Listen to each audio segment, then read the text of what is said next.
Good morning, Trinidad and Tobago. Good morning to all the listeners on 104.7 and on social media live on the World Wide Web. Good morning to Kevin, Marcus, Peter De Freitas. Good morning to my co-host, Tony Defoe. We're here. It's the wake-up call, Sunday the 3rd of June. And yeah, promise the fire next time. Those of you who were following on 104 before we went live, Kevin opened with a very apt song this morning. Talk your talk. Good morning, Tony. Morning, Philip. Morning, Trinidad and Tobago. All the peppers out there. Let's see who's up and about at 8 o'clock on a Sunday morning. You have to know that we have to love this country. For and sure. Committed, Kevin, to this course of action. Joke is joke, eh? No, but joke is joke. But when you see that alarm ring on a Sunday morning, Well, I shake it to the core. hey, I slap my wake up face. I dream in, and in my dream, a bell ringing. And I'm trying, all how in my dream they turn off this bell. And the bell wouldn't turn off. That's how this alarm works. I always remind people when you dream that you're using the bathroom in your dream, Yeah. One time. Don't take that chin up. I didn't get groggy, just get Stand up. full alert one time I get a dream like that. No, but seriously though, that on a Sunday morning though, if they have any day that you just want to say, you know, but they could take it. It's a Sunday. It's a Sunday morning. If they have any day you want to say, you know what, let them teeth out everything, man. It's Sunday morning. People, a Sunday morning sleep, you all know that.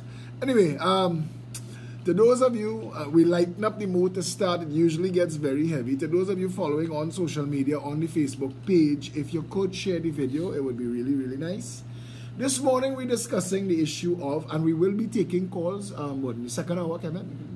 Taking calls in the second hour, so you could mark the numbers now, 628-3131 and 628-9595. You could also text or WhatsApp me on 682-2110, and if it is possible, we will read your contribution.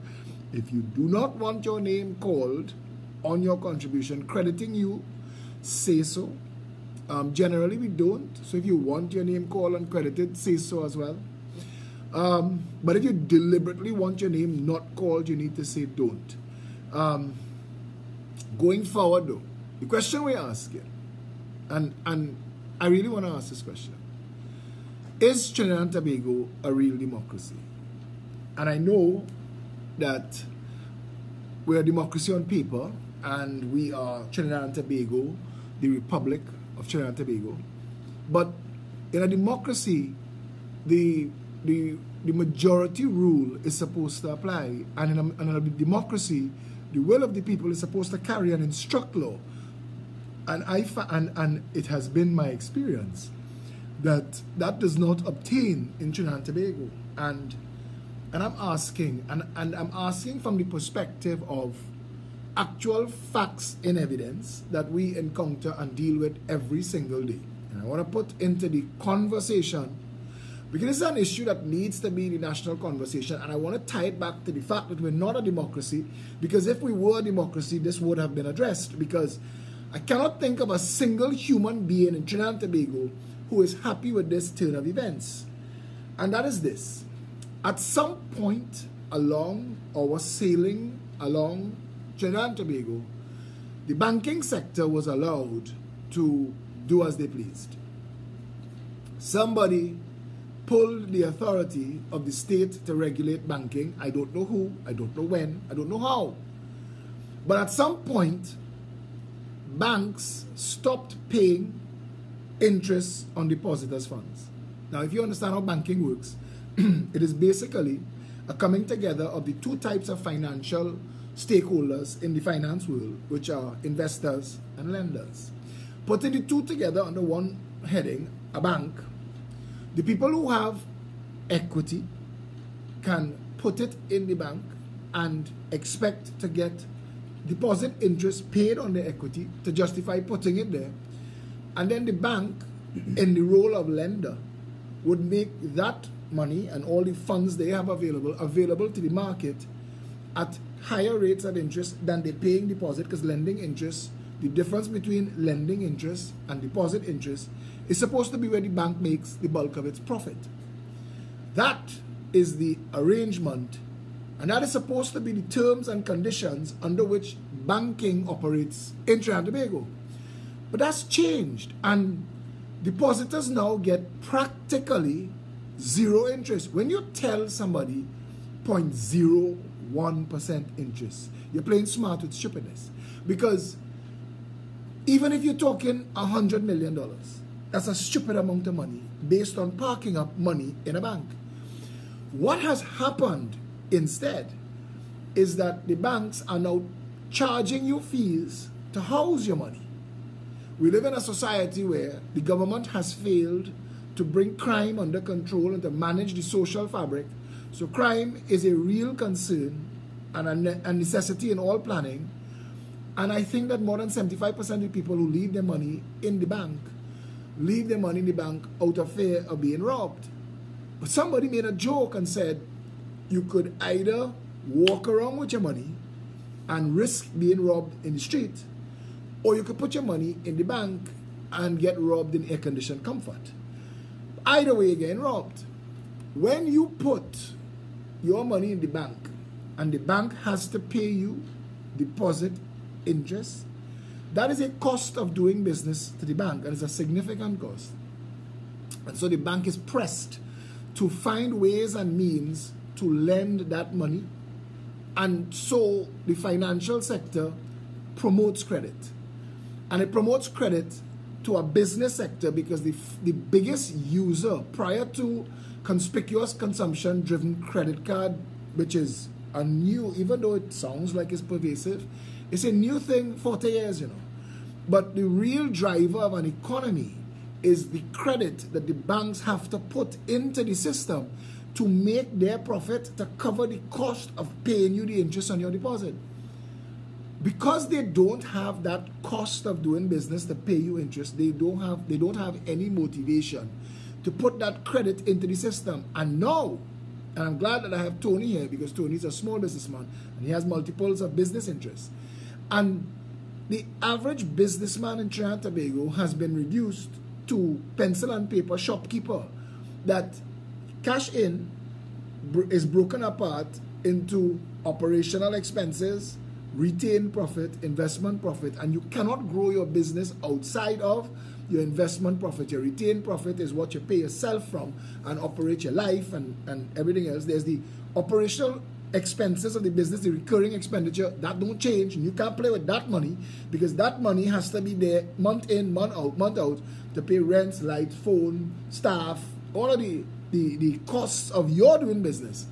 And now that it is impossible, virtually impossible for small businesses in Trinidad and Tobago to access that credit, to tap into that stream of credit, the middle class of Trinidad and Tobago is dying. And the banking sector is responsible for the death of the middle class in Trinidad and Tobago and government's failure to regulate banking in a society where prior to this, banks were already making billions of dollars in profit lending your money.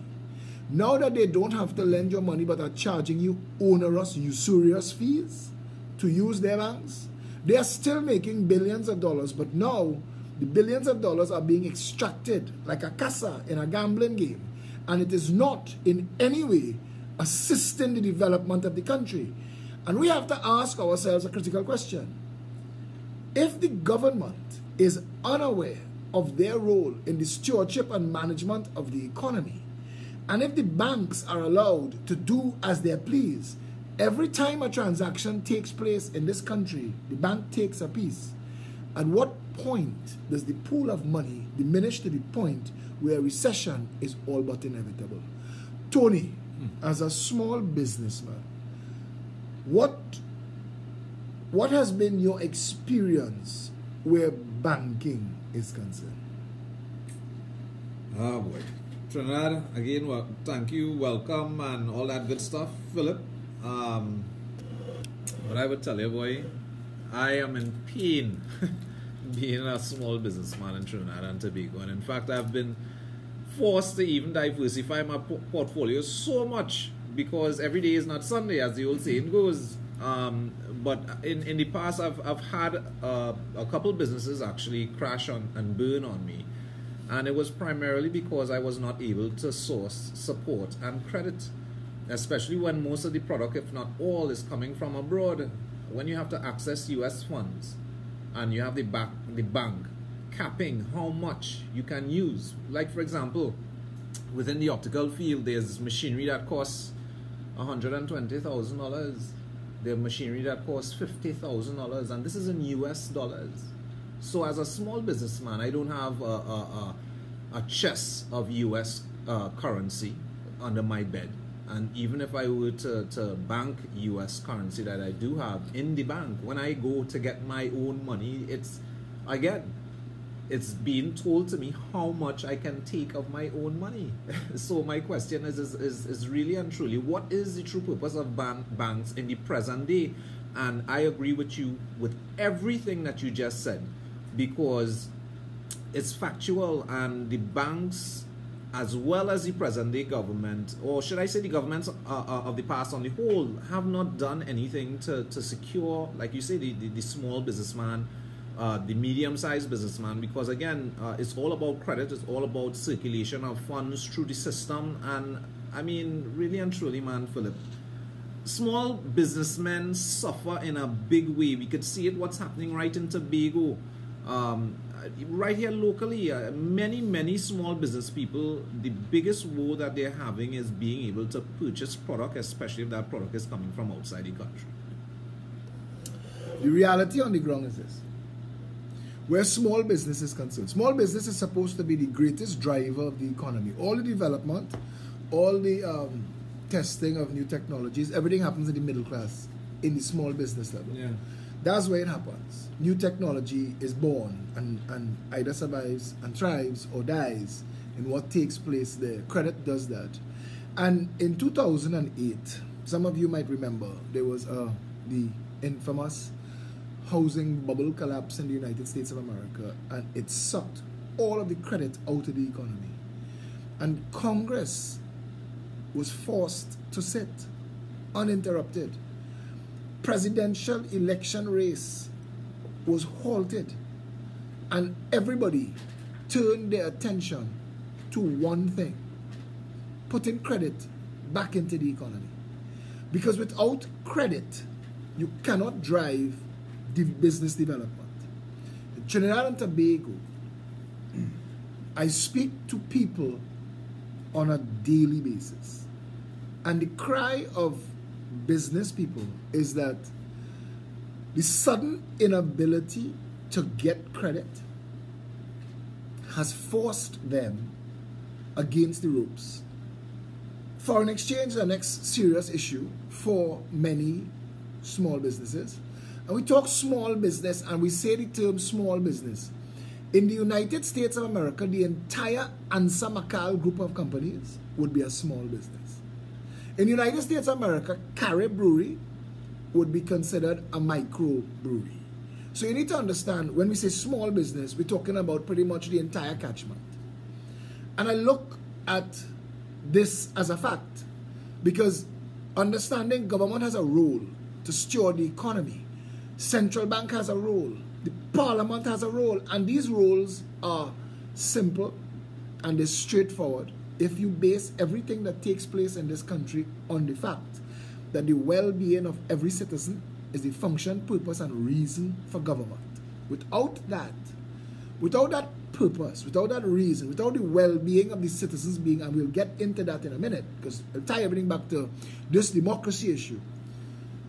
But if the government doesn't understand that it has a role to ensure that there is adequate credit in the country for the development of the people, every employee today should have the opportunity to develop their skill sets and to go on to having their own businesses. To try. Entrepreneurship is the most important driver in the economy. We have a socialist state here, not a democracy. The state tries to be the greatest employer, the biggest business group, and that is a contradiction of the capitalism terms that is supposed to drive a democracy. The state has no business being in business of any kind. We shouldn't even be in the airline business. We should have privatized everything. Now, I understand that we still live in a 2x4 jungle economy where the entire Caribbean is concerned. We can't get our act together and line ourselves up with each other.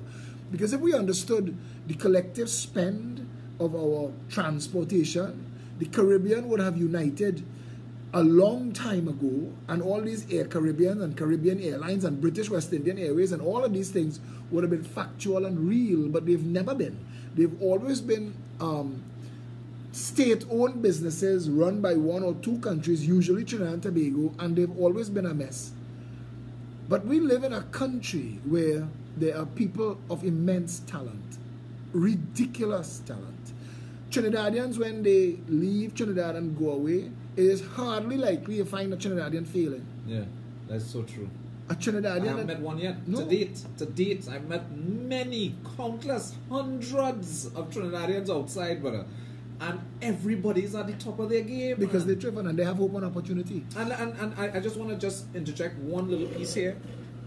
Having a small business abroad, when I was running into financial problems and wanting to actually allow the business to grow, these mechanisms and systems that they had on the ground there through the state were able to bring bodies, professionals in helping me grow the business, in doing greater research and having more information. Again, and I will always say information is key to everything because it allows you to make much better decisions.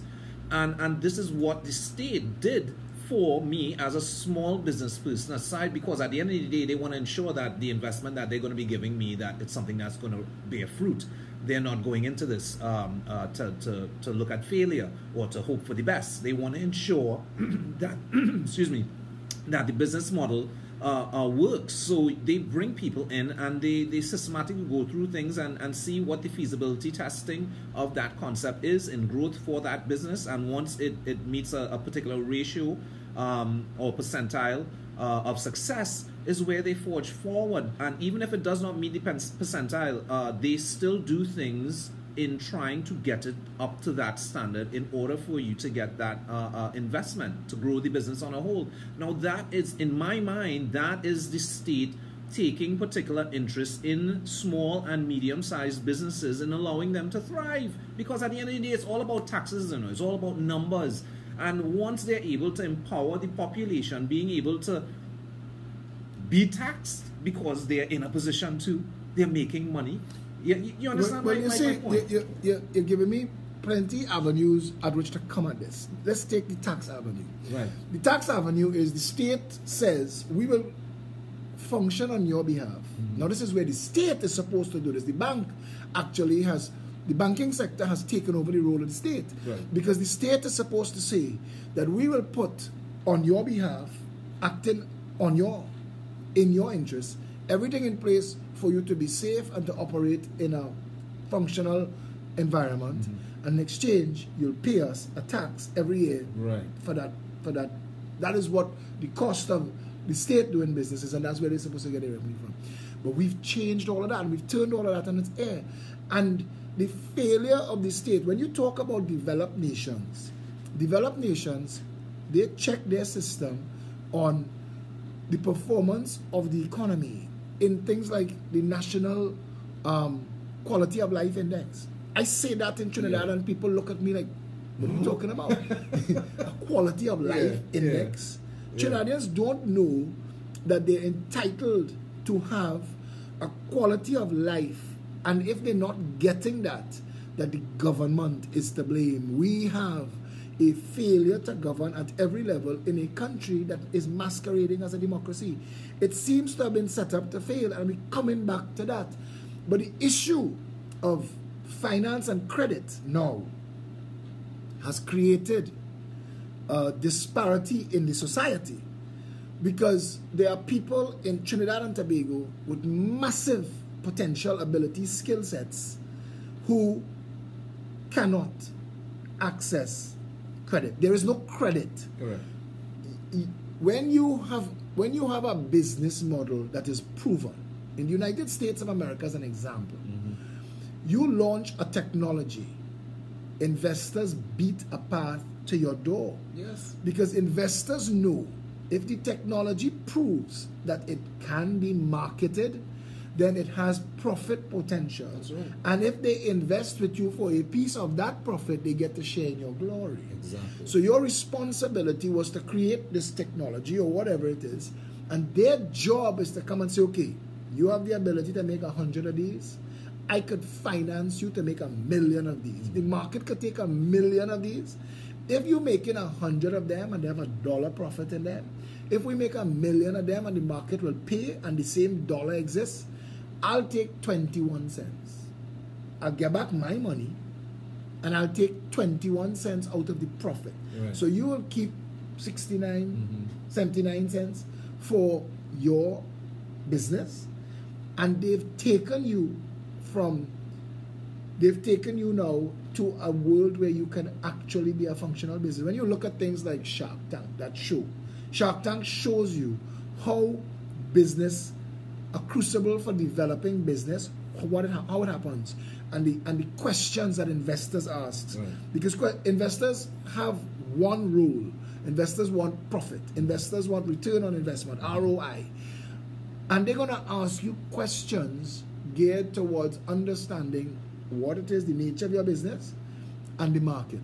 And if you could say that the market buys 100 cupcakes a year, and that there are cupcakes provided to the market, but we've built a better cupcake for the same price, or we've built a similar cupcake for a lower price, and that the profit potential inside of there is X. And an investor will look at that and say, okay, if there's a market, and basic business sense tells you that the market must be supplied, and your product achieves all of the measures that is required to supply the market, and there's room inside there for profit, they're coming in. Right. In Trinidad and Tobago, no matter what you have, unless you are in one of these interconnected organizations that leverages the financial sector, Right. you're in trouble. There is nobody focusing on small business development. I never see any advertising on any media about the state and any opportunities for ideas, for science, for food technology, for business development. Do you need credit? Do you need access to grow your business? Nothing. The only ads I ever see about finance in this country, besides furniture store finance, because the furniture stores now operate like banks. Yeah. I see there's a furniture store giving credit on tires in another store. Yeah. But the banking sector doesn't do its role.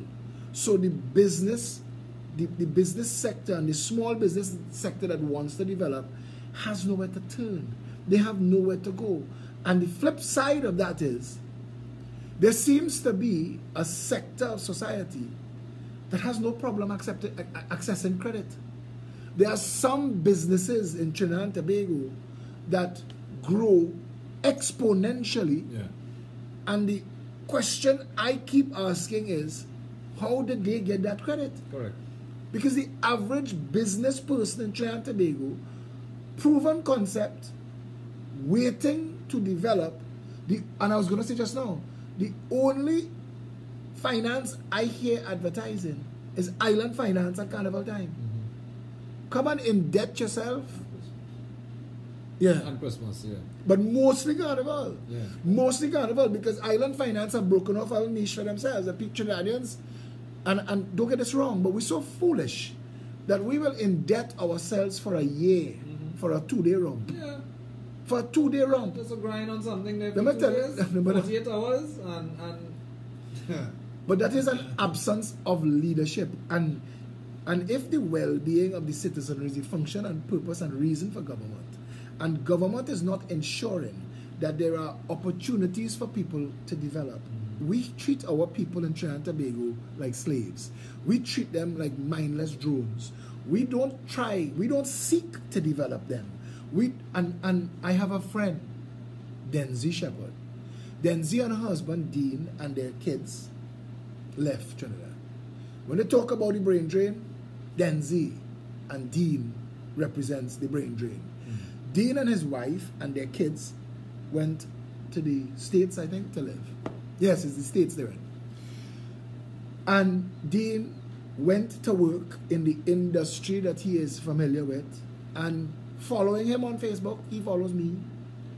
He left, came back home for a lobster roti, and he follows me and I follow him, and I'm seeing him, and you could see his stress level lowering as his business is growing and the opportunities present itself.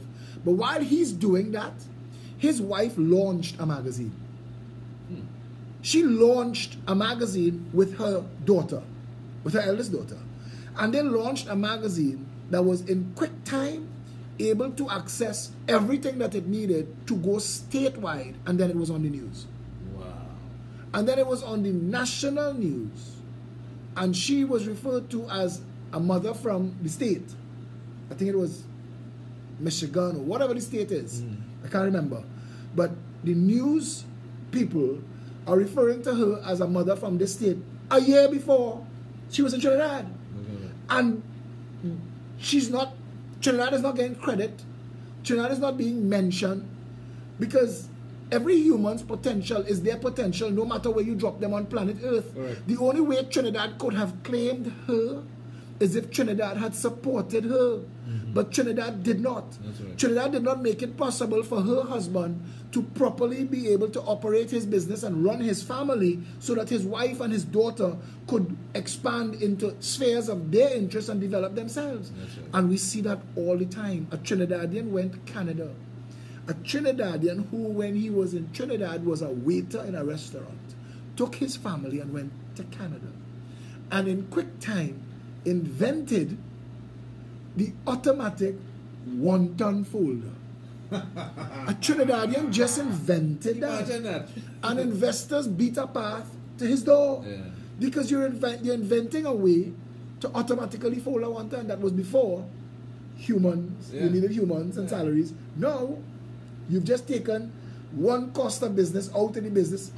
That's an expense that will now be replaced by profit. Correct. I want a piece of that profit. That's how Correct. money works. Yeah. In Trinidad and Tobago, you could be sitting on great initiatives, great ideas. But we great- are. Tony, explain to me how our food sector developed on an American model and not on a Trinidadian Caribbean model. Our food in Trinidad and Tobago is the greatest food in the world, and That's right. and even our fast food in Trinidad and Tobago has is more nutrient dense than American fare. How is burgers and fries competing with doubles and roti? Why can't I get pilau? Yeah. And why is it so difficult to find a chain of Trinidad businesses? Why is it easy to come and foist $25 coffee on us, but Trinidad cocoa tea can't get that? But you go to Malaysia and you see that no matter how developed they developed, their art of they make their coffee with 2 cups, and the whole thing is the man, and it's a skill Right. of pouring the coffee between Oh, these 2 the 2 cups. cups, yeah. It's like it's part of the whole presentation, Yeah. right? But no matter what goes on there, Starbucks can't come and beat cocoa tea, but it beat cocoa tea in Trinidad and Tobago, because the well-being of the citizenry has never been the function, purpose, and reason for government in Trinidad and Tobago. The function, purpose, and reason for government in Trinidad and Tobago has always been, how do we enrich ourselves and those in our gang? Because the banking sector has never made it into any manifesto of either the PNM or the UNC, and I have been researching and following and looking back, because I need to make sure when they all of a sudden get bright and they all of a sudden start to talk new policies, I want to be able to ask them, prior to the Progressive Empowerment Party putting this into the national conversation, did you not know this was an issue? Did you not know that the regulation of the financial sector was a function, purpose, and reason for government? Look at insurance, financial sector we're talking about.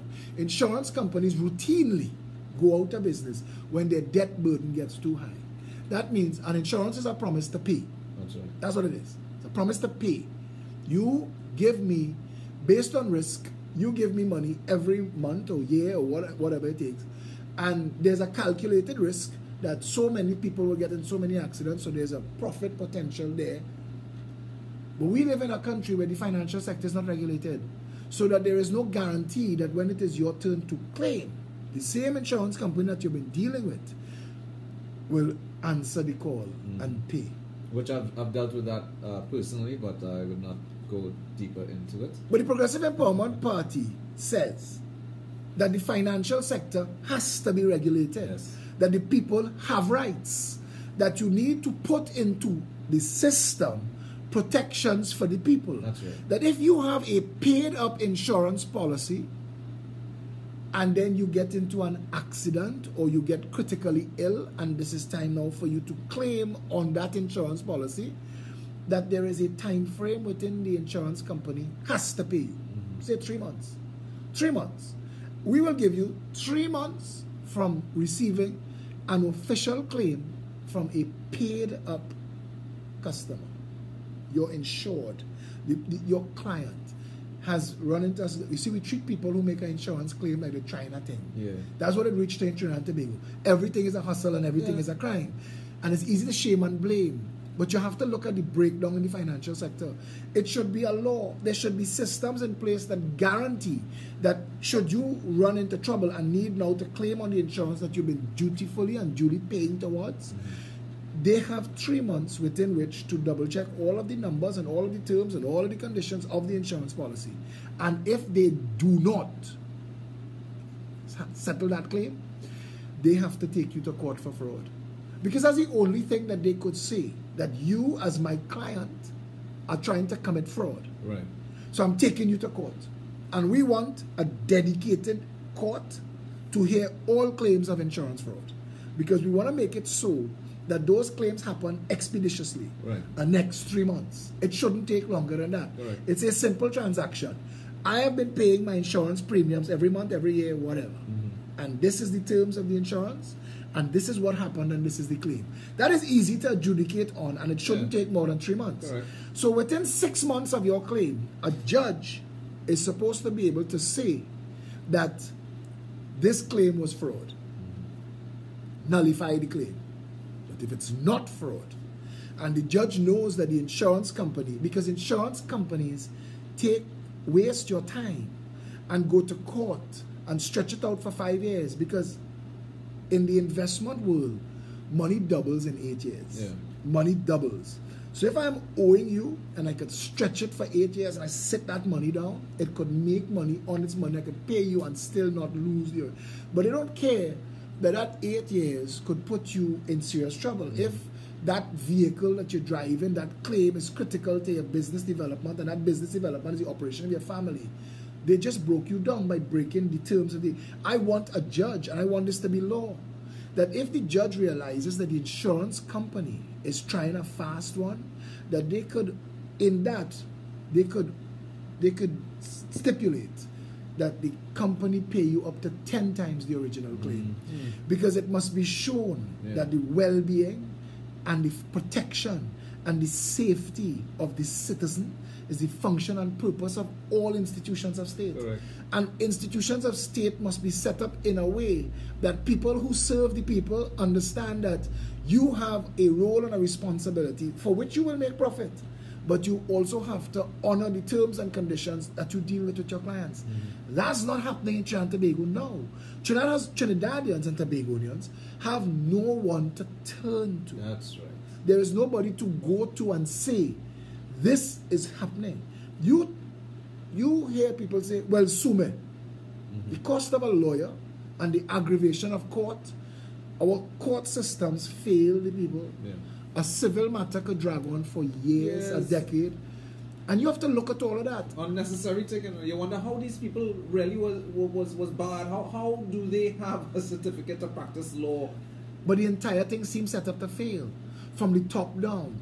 If the people cannot get redress, then those on top benefit. I don't understand how, coming back to the financial credit sector, some people have access to open branch after branch after branch of a business barely proven, and others. Yesterday I'm eating in Irie Bites. Now I know I give people a lot of free advertising, but if you're doing good work, I think you should get acknowledged that you're doing good work. And generally, every Saturday after our meetings, I go Irie Bites for lunch. I love their bhaji rice and saltfish. I'm talking to one of the owners. I talk to them regularly, and I'm saying they should have an Irie Bites everywhere in Trinidad by now. Irie Bites, you're all in this thing decades now. Your food's spot on. True. Your service great. How is it so difficult for you to develop? And they always say the same thing: access the credit. Access the credit. That is the problem. So if you don't have access to the old boys network that taps into the banking credit or whatever this alternative economy I keep hearing about is, I keep hearing that certain businesses in the country have access to a different economy than the Trinidad economy, that there is a flow of funds into Trinidad off book. I don't know what that means. I'm not in government. But I think somebody should be demanding that government look into that. Because I could ask of a business chain, how did you open 12 branches in a year? How did you open a store a month? Yeah. And I'm not trying to penalize you, I just want to find out. Because I want to go to people like Irie Bites. I want to go to bakery treats. Michelle Sohan is trapped in Chaguanas. Michelle Sohan is a world-renowned, award-winning cake baker decorator. Michelle Sohan flew the red, white, and black in France, of all places, and beat the French. She won international gold and is trapped in Chaguanas. Nobody, no bank, no financial organization is saying bakery treats should have 41 branches at least. Yeah. Because she is an internationally acclaimed, renowned, she's been on the cover of international magazines. That's like mind-blowing, isn't it? And just to realize that she's trapped. Yeah. She's trapped in Chaguanas. Yeah. I go and talk to Michelle. She should have branches going throughout the whole Caribbean. Listen, but if Michelle gets fed up of Trinidad and goes to America, and in quick time there is bakery treats franchises in every state, 30,000 bakery treats, all of a sudden we want to claim her. We want to say she's a Chini. Yeah. How do you claim these people if you are not helping these people develop? Correct. My cousin owned El Pecos, but for some credit, they're still trapped in a 20-foot container on Arapita Avenue. They now have about 5 or 6 branches. Hard work. And you see, these businesses should attract finance, because from a holistic governmental point of view, nutrition is important in the development of the society and the reduction of the healthcare costs. That's right. If I could promote healthy living and healthy eating, then I will save money when people age in the healthcare sector. Later on, we spend $5 billion a year in healthcare. We need to reduce that. Boy, Trinidad, is a genius, because we have educated people in the system and is not seeing it for that. They're not seeing it and Trinidadians need to understand that these conversations, they're interconnected. It's not one thing. Trinidad has the highest rates of heart disease and diabetes in the Western world. That's right. I was reading that just the other day. Our diet, our fried chicken, French fries diet, our hamburger, newly acquired taste for hamburger, those things are killing our people. Mass-produced pizza is nutrient deficient. Subway and these submarine sandwiches, all of those slices of ham that they tell you is supposed to be healthy, they're packed with something called nitrates and nitrites that actually block your body's ability to assimilate oxygen. And every time you do that, you age out cells. You age yourself faster. Those things are not good for you. But there's no organization of state that is involving itself in that. Right. We have, per capita, the largest soft drink consumption in the world. Trinidad and Tobago drinks way too much soft drink. The average soft drink has about 3 to 5 tablespoons of sugar. That is about 4 days worth of sugar Yeah, in yeah. one drink. Yeah. And it's sugar and salt and citric acid to make your body, and you get high. You get sugar rush. And that sugar rush damages your body's ability to manage the intake of sugar, because I don't want to get too far into this, but all energy in your body is spent by breaking things down to sugar. So, but when you damage your body's ability to manage sugar, diabetes is a result. Yeah. And then you're talking about blindness and losing body parts. And as you get older, and the telomeres on your DNA and your chromosomes stop being able to repair your body, you get sick and you die. But for the time that you are sick, it is a burden to your family and it's a burden to the state. All of this could be managed by a proper understanding of the financial sector of your country, and we just tied that together. Everything is tied. Everything is tied. And primarily here on the ground in Trinidad and Tobago, you can't help it.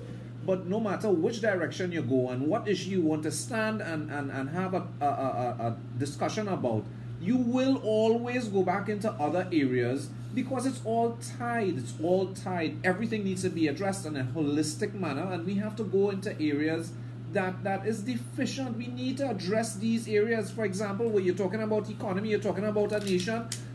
Laventille, Enterprise, Sealots, these are the places that we have to have intervention. We must go into these demographics and areas and give the support there. Brilliant point. So let's talk now. What is important to Trinidad? We're talking all of these things here. The people of Morva, Beetham, Laventille, Sealots, Rich Plain, Patna, La Puerta, Cocorite, these people are equally trapped. If Michelle Sohan, and I hope Michelle don't buff me for using her name so much, of Bakery Treats, world renowned, gold medal winner, she beat the French. Yeah, in the own land. If she is trapped, you could imagine if you is Mama Soso Yeah. in Beetham, Yeah. making the best callaloo in the country. Yeah. You are absolutely right. You are trapped. absolutely We're right going with about it. that. They have a lady who works in Massey stores, 4 Roads, and on a Saturday she makes soup and they sell it in the store. Tony, I'll tell you something. I think my mother is the best cook in the whole world. Like you and like anybody else think your mother is the best cook in the whole world. When you could find a soup that tastes better than your mother's soup, you know it's real soup. Yeah. And this lady, she works for Hilo, Massey stores. And on a Saturday, she's allowed a little table and she get to sell some of her soup. And I keep telling her, I said, coming to take you out of here, no, we had to open a soup store. Because she is I nearly say she is the boss of soup, but I don't know the client. But if you taste this woman's soup, if you go on a Saturday, you understand what I'm trying to tell you? We talk about the development of the country. This is where it is. You don't develop a country in Petrotrin and NGC. Right. You develop a country in the people. That's right. You develop a country by creating hope and opportunities and ways and means for people to maximize their potential. That's right. Albert Einstein said, all of our people are intelligent, but if you judge a fish by its ability to climb a tree, it will spend its life thinking it's stupid. We have to make sure that all of our people have a chance to excel, That's right. to develop their tools and their skills and their trades. I know what's really good about Trinidadians. I'll tell you this. Don't knock me on social media for what I'm about to say, but we lazy. Trinidadians lazy, and we like to find shortcuts. Well, I think it's the environment that creates that. No, but I'm telling you, in everything there's an opportunity. Right. Because my son is a shortcut specialist. So when I develop something, I tell him, you do that. And I watch him cut corners till he find the shortest way to get the same thing done. Right. That is a skill. Yeah. And we need to be able to look at how our people do the things they do, because everything in the world is built on somebody else taking what you did and doing it better. Yeah. Finding a better way to do it, Right. finding a better way to monetize it, to take less time, less space, whatever, less material.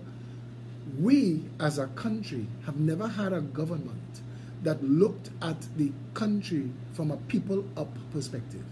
How do I go into these communities and find what it takes to make these people? I mean, when you hear the story, and you could go into every realm, every sphere, this is a nation that put Brian Lara in the world. We put Keyshawn Walcott in the world. We put Dwight York in the world. Hazley Crawford, Atto Boland. No, but I trying to keep it specific to sport here. Okay. And I'm only saying this because, was that? We've never looked at the development of sport from a real and holistic point of view. Yeah.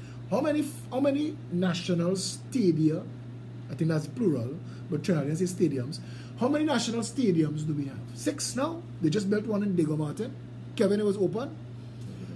Not counting Taruba, we have about 7 stadiums. 2 of the biggest football clubs in the world is AC Milan and Inter Milan.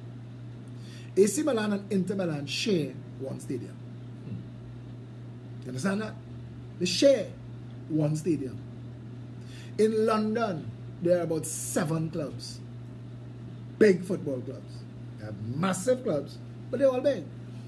I don't understand why in my country, on a Sunday, there is not a football game going on in every stadium in Trinidad that leagues and clubs could be allowed to spring up and use these facilities, charge a $5 to come in. Because if it's my community playing football, I'm going to go and watch and see what's coming out of my community. And if you create a proper league that these people could have something to work towards, and if it's a league that could then compete on a Caribbean or a regional level, like how you have a Caribbean Champions League, so you end up, who is the best club in Trinidad to go on? Why we don't have that? Why don't we have that? I see all the stadiums being used for parties, concerts, drag racing, madness. But when and all kind of socialist experiment, pack the school children in there and get them flags to wave. But I'm not seeing actual sport taking place in these stadiums. And I'm thinking, could you imagine if we had a vibrant football league in Trinidad that actually used these stadiums? The money could go towards the maintenance of the stadium, but more importantly, you could give all of the young boys and girls who have football as their dream. Ronaldinho mother told The you. opportunity and hope. Ronaldinho mother told the world he never let the ball leave his side. In the shower, in the bed, he had the ball with him. That was his thing. He went on to become what I think is the greatest footballer who ever lived. Yeah. Do we create opportunities for our people?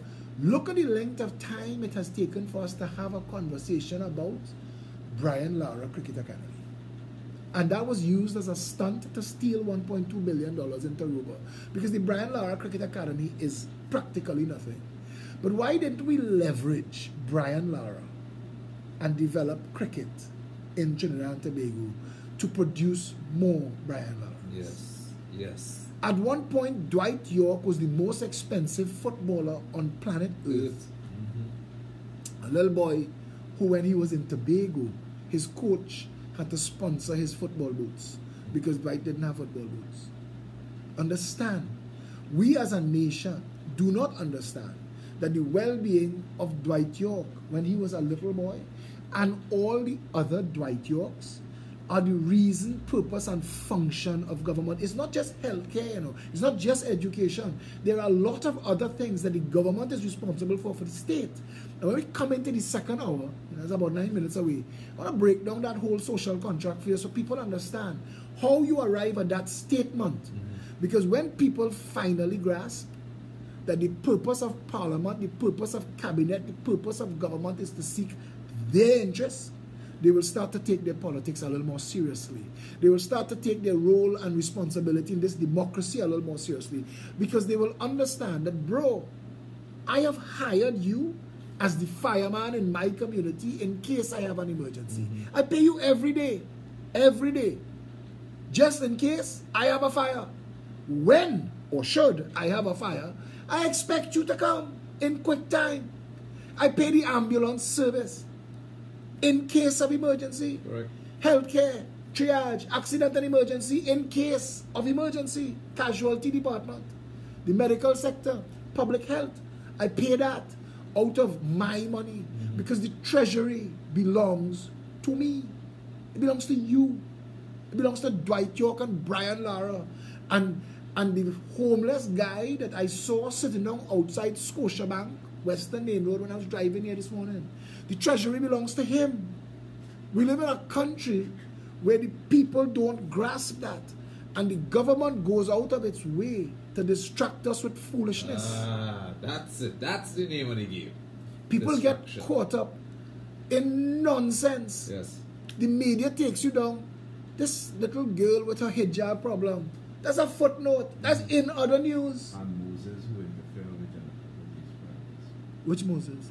No, I mean, I say, this woman says she was sexually harassed. I'm thinking to myself, how many years ago was that? Was Moses? Oh, you mean? But yeah.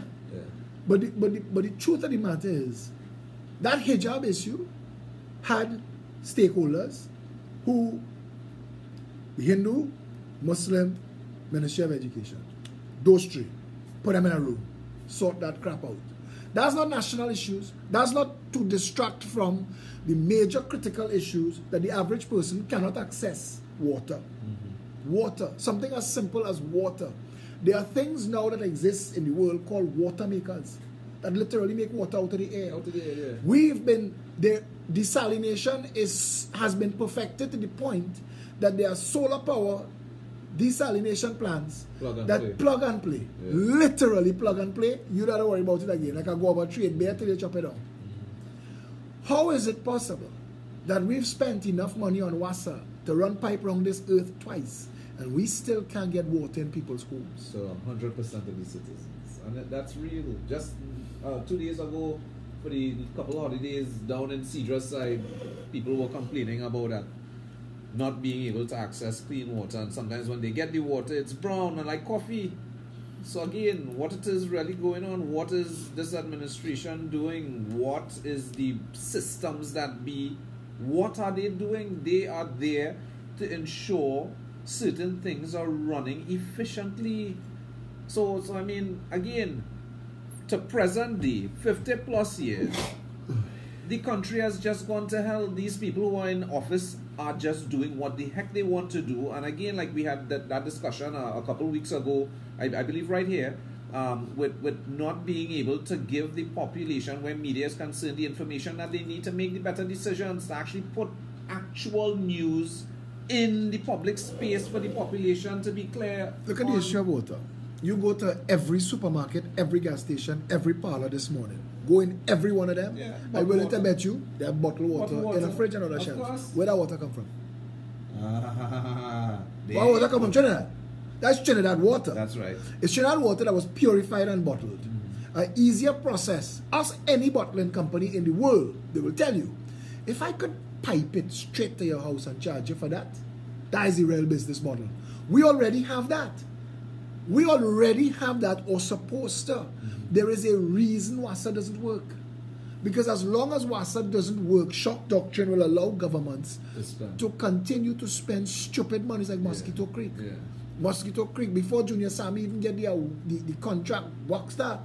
Because people know that all you need to do is to frustrate citizens to the point where I don't care what it costs, fix it. That's what we do constantly. It is why Keith Rowley could go and spend $1 billion in boats that one of his PNM members, a former minister, is the broker for in Trinidad. So that everybody eating our food. And you're spending $1 billion to fix a problem that you caused. Because when the PNM came to power, the super-fast glacier was one of the only things in Trinidad and Tobago that worked. Yeah. And they destroyed it. Yeah. They deliberately destroyed it so that they could go to Australia and deal with Austal and buy $1 billion worth of boats from a company that sold us 6 boats that never worked. That's thinking. Now, I hear a whole lot of talk this morning. Everything's sounding good. But the question is, and I think a lot of the people out there are thinking, especially those who are trying to listen to us for the first time, listening to you all the first time and saying, but they'll complain. But the thing is, what is the PAP going to do about all of this? But how is the PAP the Progressive Empowerment Party going to make these things better? From the banking sector you talked about, to the boat, to how is the PAP going to make a difference? You see the question you're asking, right? It's broad. No, it's correct, but I want to tell you this. If you listen to how I break it down, what I'm trying to do is to get people to understand how things should be, how it should work, what they're entitled to. What you plan to do. No, but forget us for a minute. If the people of Trinidad and Tobago are aware that the function and purpose and reason for government is the well-being of the citizenry, remove the word well-being and put security of the people, education of the people, healthcare of the people, banking sector regulation for the people. When we tell you that you're entitled to certain things, when people start to see that themselves, then they start to look at politics and politicians and political parties, manifestos, they start to judge people on track records. What are you doing? How do you propose to fix this? Because if you accept that it has been a government's function to regulate the financial sector, and they have not done it, the question is why. Let's take that break, and when we come back, we'll get into how a democracy is supposed to work. Yes. Yeah, we talk almost an hour straight, so take a few minutes. Drink your water.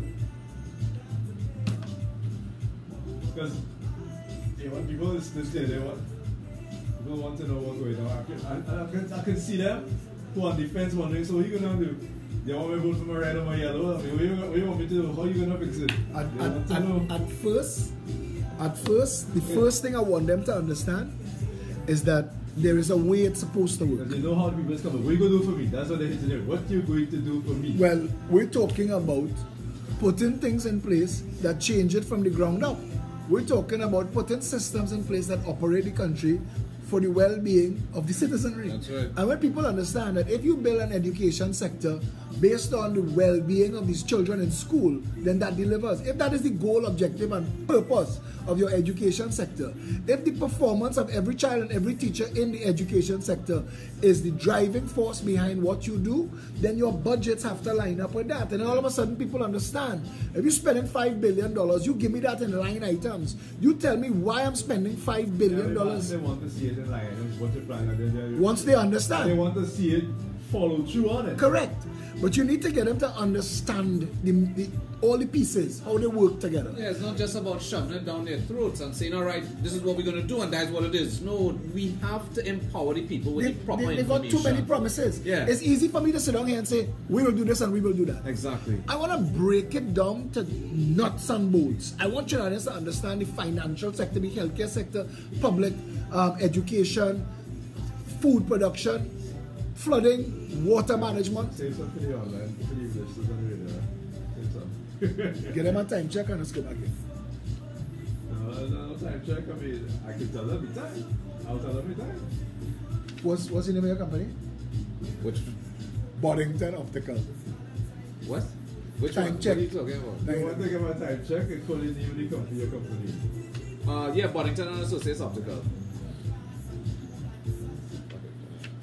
Alright people, it is now 9 o'clock, that's right, it is 9 o'clock, give it our time check courtesy of Boddington Associates and the company. Now we were having a little nice discussion off the air. For those of course of you who are online, you were hearing the discussion. And we were talking about, as I asked, what are you going to do for the people? What are you going to do for the people? That's what I was putting it across, trying to explain to you how it's supposed to be. And when you have an idea of how it's supposed to be, you're going to sit back and you'll start asking questions, but if that's how it is, why is it not like this? They're telling us what they're going to do. You can see the breakdown in the following training plan, which you're supposed to do. You're supposed to see the following through, and I'll repeat it again, the following through of the plan. Not just talk at campaign time, not just talk in a manifesto, not just talk in the news, and then afterwards the plan just gone. Nothing. You see, Kevin, knowledge is power. They have this standing thing that women don't know anything about cars. So when a woman takes a car to a mechanic, the mechanic tries to take advantage of her and change things that don't need to change because she doesn't know what's going on under the hood. And I had a friend who is a girl who She know more about car than me. And she was, well, yeah, but if I say a girlfriend. Anyway, she went to this mechanic, right? And she was getting a knock in the engine. Now, she suspected what it was. Right. But she took it and she asked him, and she didn't want to give him the direction in which to look because she wanted him to find the knock. Right. And when she went back, he told her, girl, this ain't good enough. This whole engine had a change. And I ain't gonna bother you with what's wrong with it, but you see that knock? That knock bad. You can blow up while you're driving. So she tell now this is where a woman will say, you can drive it out of here, just give us is $15,000, tell us, and we will pop that engine out, put in a new one, come back in 3 days and you're good. And she told him that she was surprised because the last time she stripped it down, they increased the capacity when they sleeved and she telling him how the inner workings of her engine works, and they had to shave this and counterbalance that. So she's surprised, but she asked him, but where exactly did you locate the knot? And he realized then that he got caught. Yeah. He got caught. And the point of that is, information is power. That's right. You can't have political parties coming to tell you. Since Eric Williams' days, they've solving the problem of flooding. Since Eric Williams' days, Jack Warner come and tell you in 6 months, flooding done. They don't tell people how. Yeah. They don't tell people what was done to solve the flooding. Exactly. Few Trinidadians alive know that water used to lap outside the Red House, that a lot of that is fill, Wrightson Road is fill, all of that. When you keep extending the floodplain of a country, the normal runoff, if you don't plan for the water to leave, and when the tide come in, they have nowhere for the water to go. I mean, the Dutch have been managing water management in a city-state that is below sea level since the 16th century. Yeah. Since before we've had electricity, they've been managing this. They understand. There are people who understand how this thing works. In Trinidad and Tobago, everything is still magic and high science. In Trinidad and Tobago, everything is get them together in the savannah, hold hands, and pray. Pray to the God of flooding. Pray to the God of gas prices. Pray to the God of better health.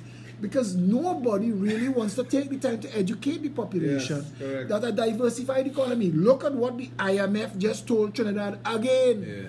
The IMF just told Trinidad and Tobago again, standing your economy on one pillar is a prescription for confusion. That the vicissitudes of the energy sector predicts that there will come another time when you will be unable to balance your budget if your entire budget is predicated on the price of one thing. But you do understand that the reasoning for that they don't do anything about it is because they say, it's not my problem. The next government will deal with it. Well, But that's it. I'm going to thief as much as I can get and base everything on that. I work and to help the people. It don't matter if they don't have money. Once I fix myself, and that's what's happening now, they fix themselves, and after, and even if things fall apart, they're good. It's real what you just said there. So real. But you know what is even more real is that we have a large portion of the population that knows this and still chooses to leave it as is. Still chooses to continue living the next day, waking up the other day, dealing with the woes that we are dealing with as citizens, not coming out, having their voices heard, not standing up for a proper cause on a national level. These are the same people who watch the minister come and tell them nice things. Then you see that same minister come back in a brand new luxury car while you stand up in the rain or the sun waiting for a taxi. And they're happy with that. And the whole environment right now is just totally, it makes no sense. No sense whatsoever. Let's make it make sense.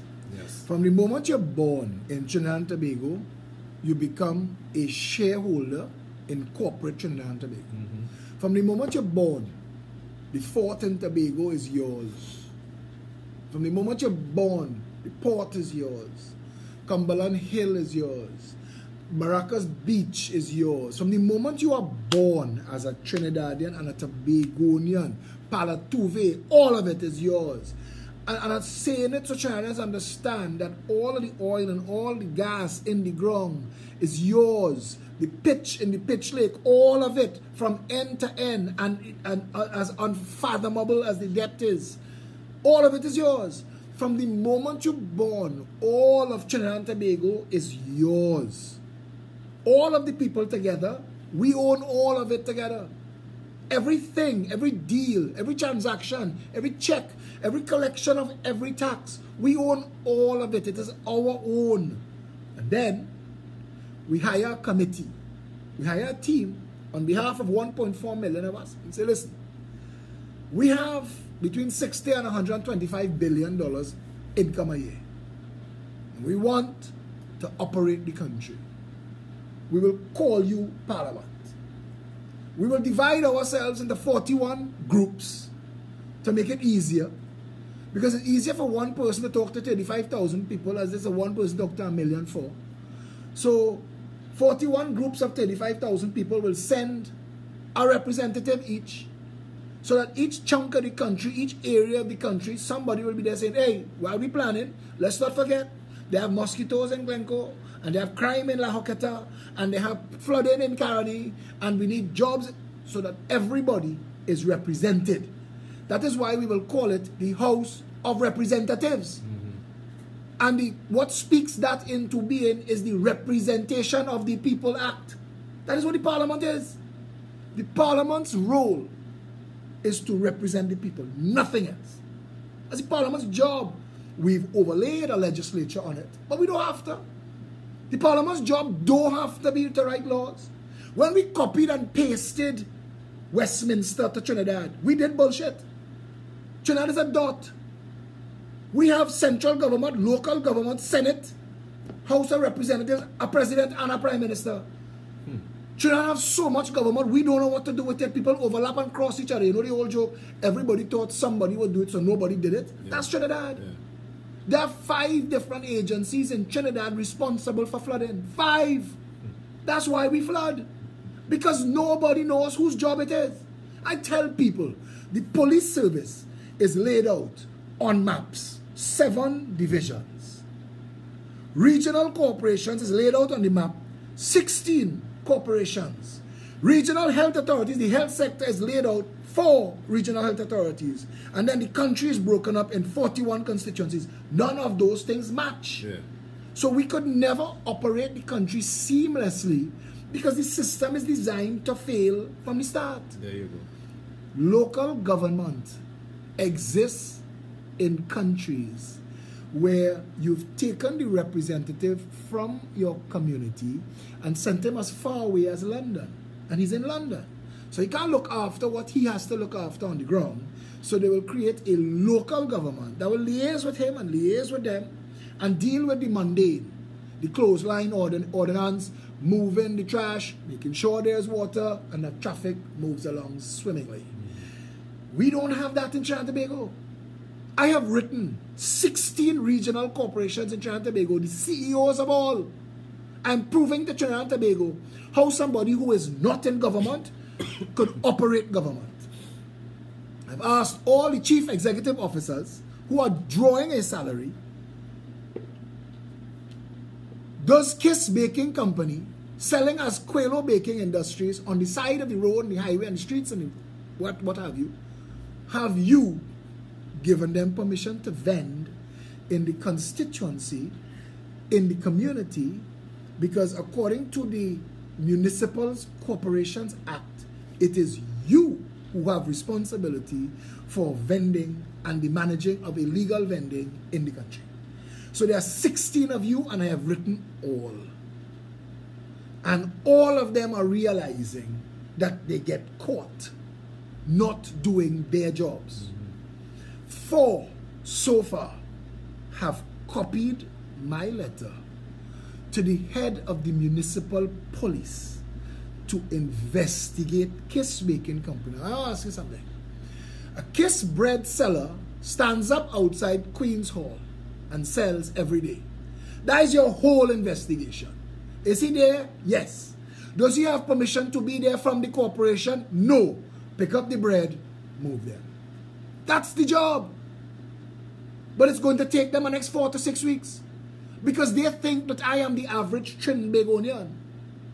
That I will forget this.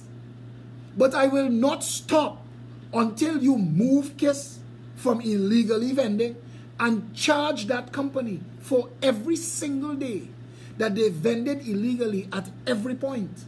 Because if you do not, then this is not a real democracy. Because the little vendors, the one-man show, it's easy for you to send the same municipal police to pick up all their goods like junk and throw it in the back of the truck, firebomb you. You've not had a real government and a real country. I mean, I want to show Trinidad and Tobago this, that the local government has its own police force that is appointed and precepted by the Commissioner of Police, who runs the national police.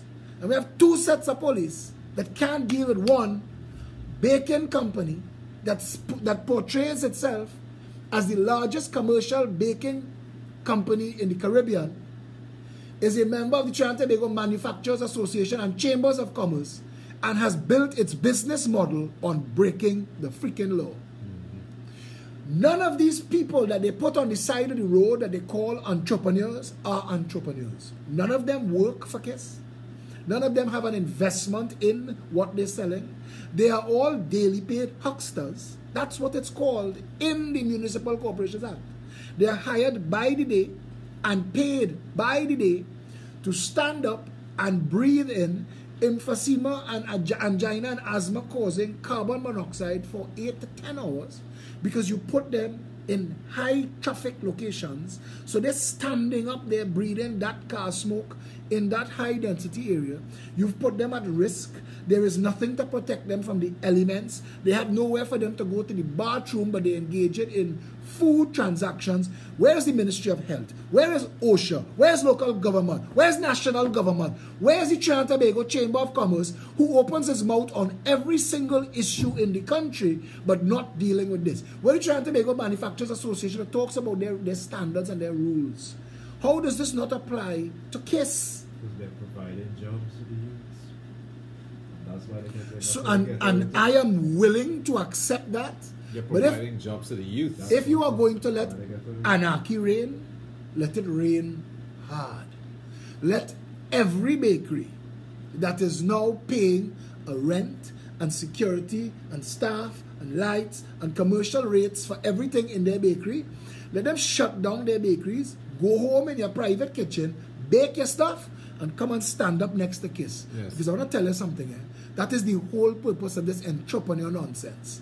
That KISS Baking Company is trying to shut down every small bakery in Trinidad and Tobago, and the state is facilitating them in criminal enterprise.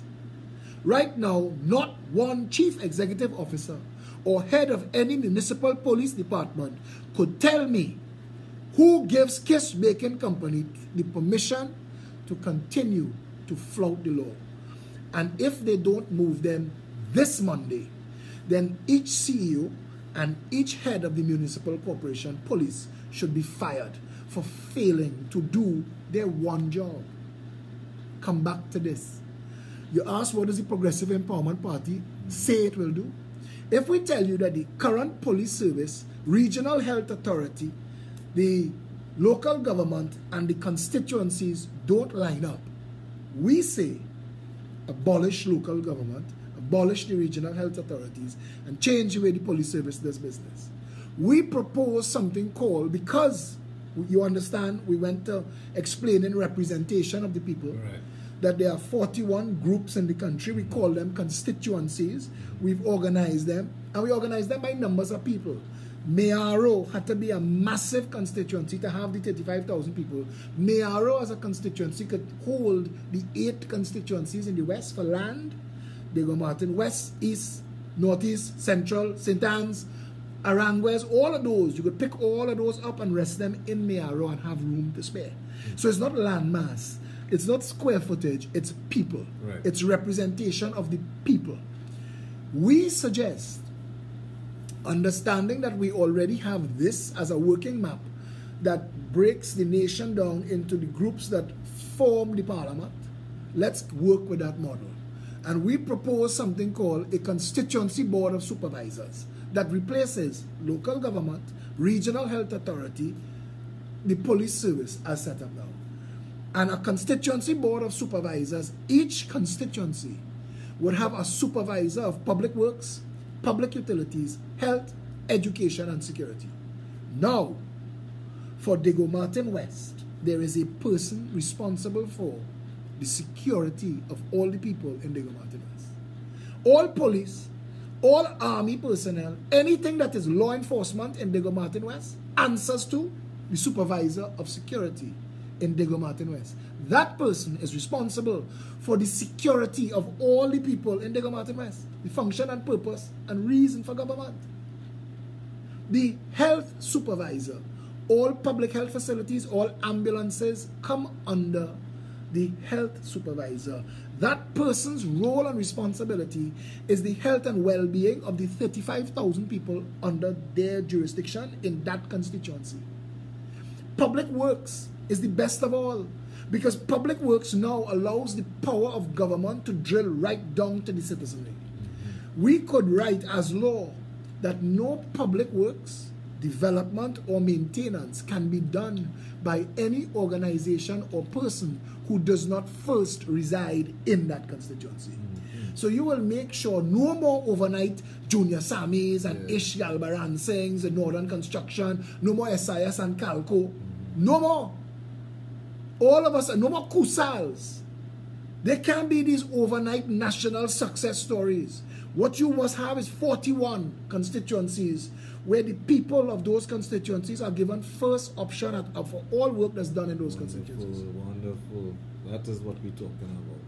All companies must hire personnel from within the constituency. Drill it straight down to the people. Straight down to the Straight down to the people. And that, replacing the wobbly construct of what exists now with a functional constituency board of supervisors, you have a supervisor of public utilities. And if you have no water in your pipe, that person has to answer. Why don't we? Give us an analysis of Diego Martin West and explain why, even though Tucker Valley Road sits on the richest aquifer in the Caribbean, that 3 miles of pipeline have not been run to Covine and Rich Plain, who have not had water for 60 years. Why is it easy to tap an aquifer for Blue Waters to bottle water in the east, but you can't tap an aquifer to put water in the homes in Rich Plain, Covine, Factory Road, Mason, Bagatelle? Yeah, I said that again, brother. I said that again. That's important. That is very important. If you haven't had water for so long and the water's there, why is it you don't have it? Why is it you don't have it? And your supervisor. I had some people that said something, Mr. Rowley sued you because they give water to people. Yeah, same Rich Plain. Same Rich Plain. Keith Rowley coming to election. They were going to be being sued for that, apparently. The people of Rich Plain came to me because they were in trouble for water, and I got WASA to agree, because the problem was a simple problem to solve. That the water came to the bottom of the hill, but their hill was tall, and that what they needed to put in was a tank and a pump to get water to the houses on top. They've never had water for 62 years. WASA agreed to do it. A fellow by the name of Hooker, who was murdered right after election. He was well known as a problem solver. Solved the problem. Keith Rowley, who was then opposition leader but member of parliament for Diego Martin West, and the councillor, the Diego Martin Regional Corporation councillor, reported WASA to the, was it the Integrity Commission? Because they said that WASA was getting involved in politics, that I was a candidate for election, and that by responding to my call to give the people water, they were endorsing me. Really? Really? And that is the That's what they thought. Really? They provided something you need to Dude. live. And, my God. Brother. And apparently nobody had a problem with them would say, yes, that's true. Nobody had a problem with that. Even including the people Call him who Bert. get in the water. When I solved the problem of the Diego Martin Highway, and it was a resounding success, because on an evening to go home to Diego Martin, traffic would back up beyond Movie Town in Woodbrook. And every side street in St. James and Woodbrook would be packed with cars as people trying to get into Diego Martin. Because there was just these 2 lanes by 4 roads gas stations and a bakery. And if a car stopped, that's it. Because it's 2 lanes in both directions. When we solved that problem, Colm Imbert stood up in the parliament and said, we had that idea for 20 years. Wow. Philip, you ain't invent nothing new. And I asked one question. If you had the idea for 20 years, why didn't you do it? What kept you from bringing relief to tens of thousands of people? If you come to Westmoreland now, you will see all kind of constructs that they build in the middle of the lanes to prevent people who trying to go Digo running down to Westmoreland, to go around there roundabout, to go through the back roads, through La Puerta to get into Diego Martin, trying to bypass 4 roads. So that's what I designed. Let's just bypass 4 roads. Link the 2 highways. There was a break between Western Main Road and the Crystal Stream Highway that clogged everything like a clogged artery in 4 roads. We just bypassed that. And now people can't remember when last they saw traffic.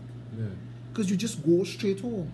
And that is hours that people get to spend with their family. And again, that's the purpose of government.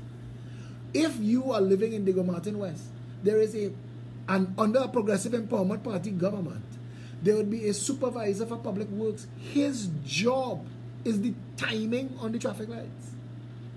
His job is to make sure that traffic moves. Now if you have 41... Kevin, I want to tell you, I want to tell you, I am a strong proponent of outlawing blue lights for public officials. Except officers themselves who decide, I don't really like traffic, I'm going to put on under Gary Griffith, the National Operations Center was monitoring every police vehicle in the country. I know they turn off the NOC now, but you should bring Gavin here on a show and talk to him, because there was a time that you could look at screens on a wall and saw where every single police vehicle was in the country live and in real time. And if you turn on that siren, the icon that was your vehicle on that map became bright blue. And they were tracking it as an emergency.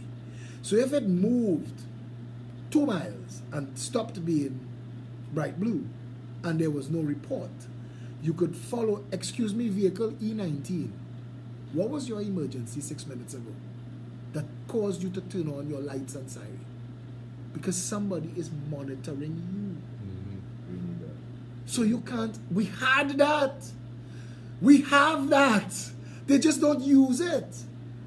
We don't use the technology in New York City. They realized that people were saying when they were enforcing the law that the police was taking advantage. They put dash cams in the cars. I have a dash cam in my car. And body cams as well. But when I start my car, everywhere I go, for 2 days, it records everything I do. Everywhere I go, every interaction I have.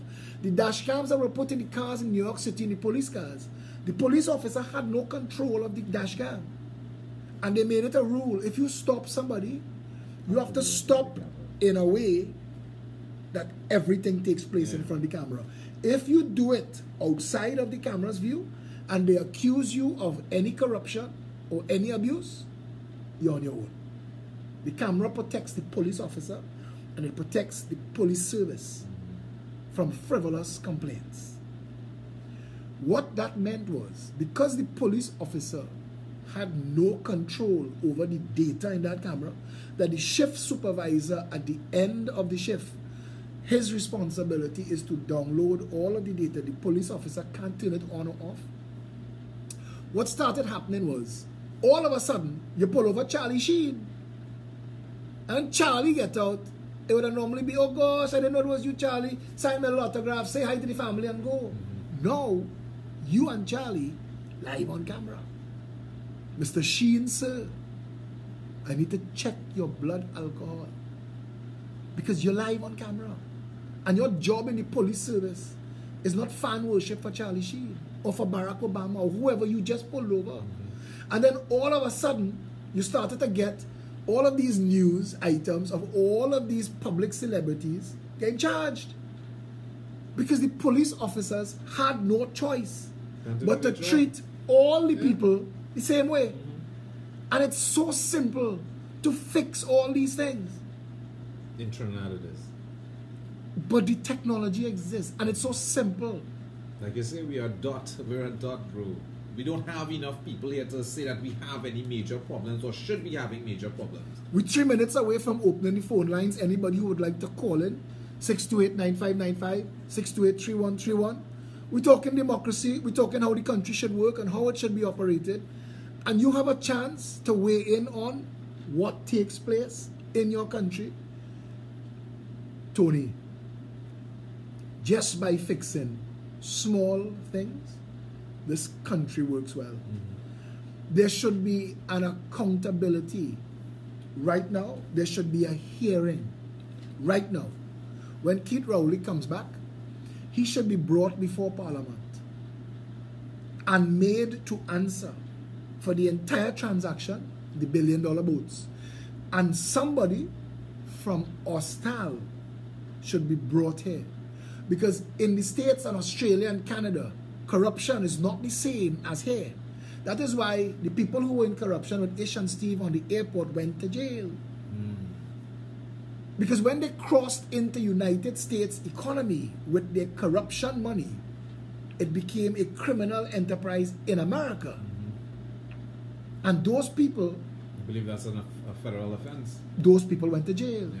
So if you tell Austal that we here, that we pay you $1 billion for boats that are worth $500 million, where's the rest of the money? Austal will be able to say, listen, I know what all you're doing, but we're dealing with somebody named John Smith. John Smith buy from us, and look our invoices, $500 million. We're not in the kickback business. Because Austal could lose all the international credibility and they could get in serious trouble. And if you find out that there's an intermediary getting paid an extra $500 million for boats, we have a problem. That is crime. That is government engaged in criminal activity, and we need to know that it is not. We need to be clear. Why are we still dealing with Austal when there are companies like Hyundai? Hyundai is the biggest manufacturer of ships and boats in the world. You could go to a Hyundai website, tell them the specs of your ferry, and they will build a ferry for you. In the year and a half that we've been... Yeah, we're taking calls.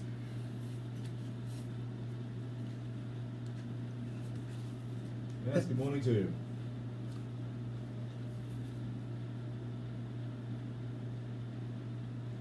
Where's the procurement board in all of this fiasco? Where's the procurement board for the boat? Yes. That's the point. There is no such board. The cabinet has abrogated to itself authority and responsibility that the cabinet is not supposed to have.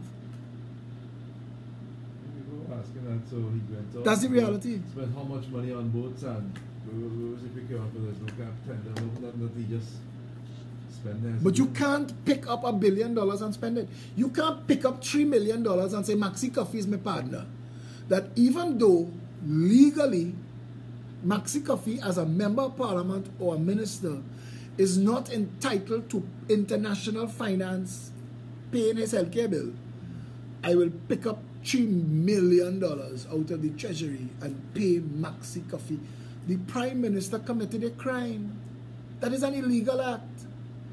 But how do you get anybody to ask that question when the opposition willing to engage in the same criminality? We have a problem with those two parties. They've become institutionalized. They've become... we've made it possible for them to do wrong and cover their own tracks using state organizations.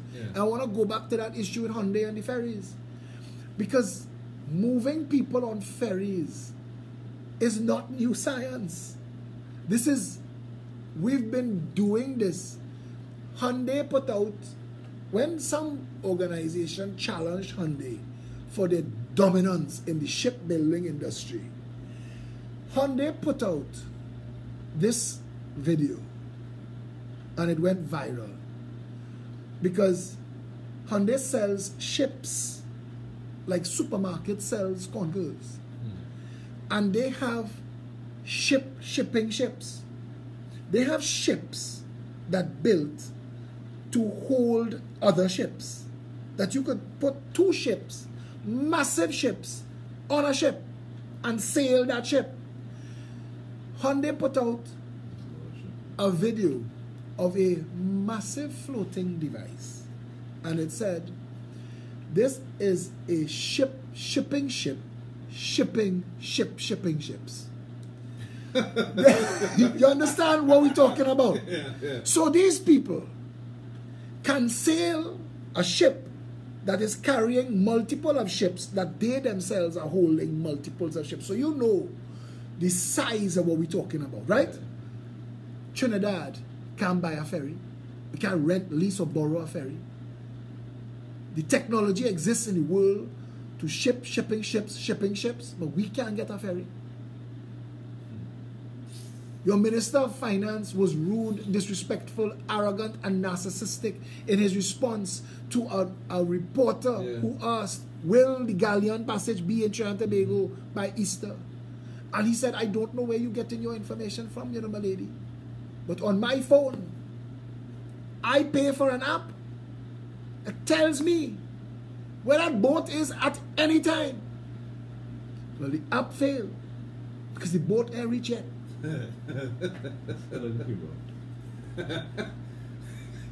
Well, the boat probably come and go on. From what I saw on Facebook, this morning, boat hasn't started yet. It's still parked up in Cuba. Really? Yeah. Faris Al-Rawi, who grew a beard to go to the parliament Fashion statement. and say, But he didn't like it. I figured out. with my Arabic sounding name and my beard, when I go traveling, they pull me aside in the room and search me. I said, Faris, you lie. That's an overnight beard. You have a convent girl accent. And your name is Johnny Sukaran. So if you choosing to travel as Faris Al-Rawi, and you choose to grow a Muslim-looking beard, to go and stunt yourself, to get yourself searched, to come here to make a point, you're fooling nobody. I see Faris Al-Rawi yesterday, clean shaven. I nearly asked him, are you back to being Johnny Sukaran now? That's your Attorney General. You have any respect for that man? Imagine. You have any respect for that man? You have a stunt artist as an Attorney General who will willingly distract, deflect, misdirect from the critical issues of the security of the nation to talk foolishness, to grow a beard for a stunt. This is what takes place in our parliament. And I want a country where the people get so accustomed to firing governments for nonsense that they tell Faris, listen, miss us with that. We have no interest in that. We have a parliament that engages itself in bacchanal and old noise. Nothing coming out of that parliament sounds like leadership. Nothing. But it's only since you came onto the scene, Philip, and the PEP actually, is where you hear government starting to sound as if they're seeking interests of the people and the issues at large. But at the end of the day, you have to keep in mind that, again, if it wasn't for the PEP putting that information into the public space and making the population somewhat more aware of lots of these issues and how these issues are being dealt with. I mean, it would be the same roti politics we'd be talking right now in Parliament and all these different places by the same office holders. As you say, roti politics, Trinidad, don't forget, on the 30th of June, the Progressive Empowerment Party is having a fundraiser, a curricule. We have as our caterer the best roti in the world. Well, I mean, home cooked roti will give it a challenge. But if you're buying an outside roti, you'll be hard pressed to get a roti that tastes as good as a roti cafe roti from Santa Cruz. And that's our caterers. And on the 30th of June, a ticket is $60. It's a fundraiser for the party. We have no deep pocket financiers, so this is what we do.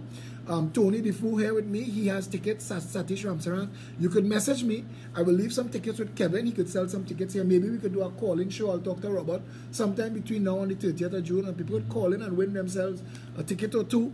But if you would like to come and lime and hang out with us, it's going to be a curricule lime and some entertainment, 19 Stanmore Avenue, the 30th of June. A ticket is $60.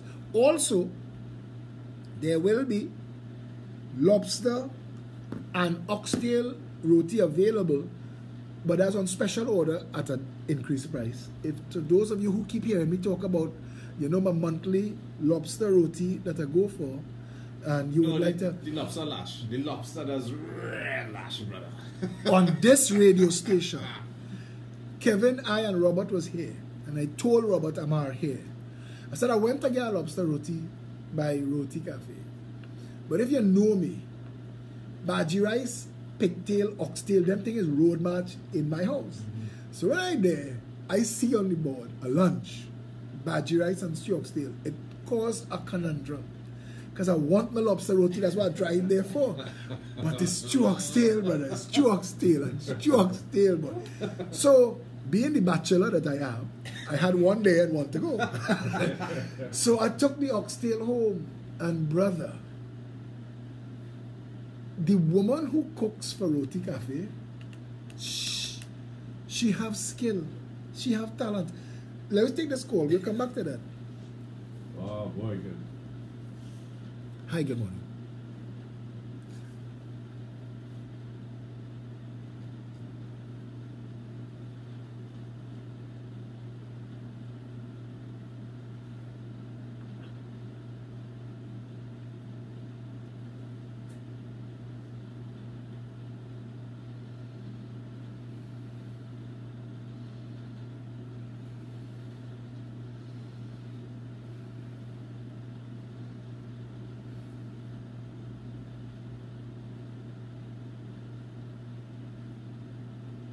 Thank you so much for that call.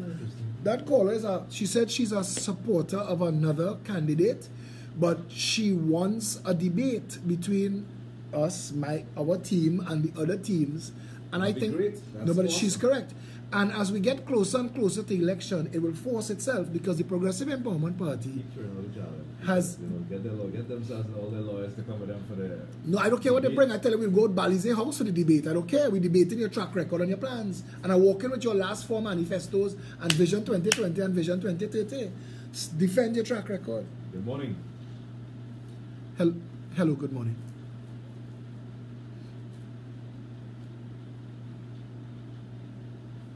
Yes.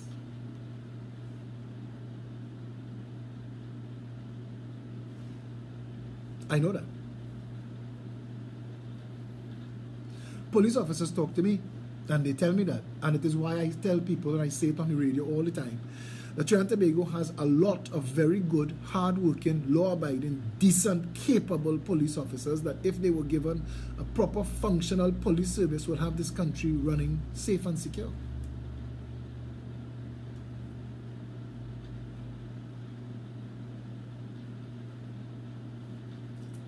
Wow. Well, I want to tell you this. As you're on suspension, you could come to a PEP meeting. We meet every Saturday at noon. Come and meet me. I would like to meet you. I want to promise you this, that the plans that we have for the police service, right size, incentivize, motivates, cleans up, it puts everything back in the hands of the proper, well-trained police officers, and it gives them all of the opportunities to advance through merit, skill, unblemished record. So we fully endorse and support the men and women of our police service. No, I want to tell you, and I say this all the time, I say this everywhere, that we are prepared to engage the New York City Police Department Internal Affairs Unit to clean up our police service. And that has to be job one.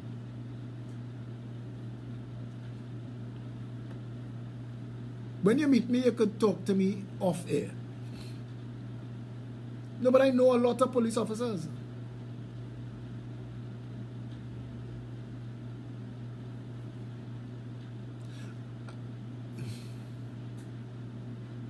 No, but listen, that will change, and I promise you that. And I appreciate the call.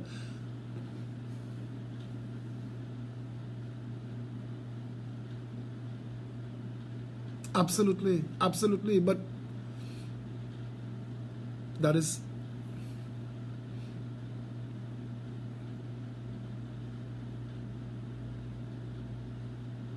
well, I want to tell you this. Nothing happens before it's time, and it's time for the country to change and to fix. And we need you and your experience and your patriotism to stand up with us. And if you are available, come and meet with me Saturday coming now. We meet at noon, 19 Stanmore Avenue. Keep my number too, 682-2110. That's my number. Keep in touch with me. I'd like to meet you. 682-2110. Take care, my friend. Good morning. Good morning.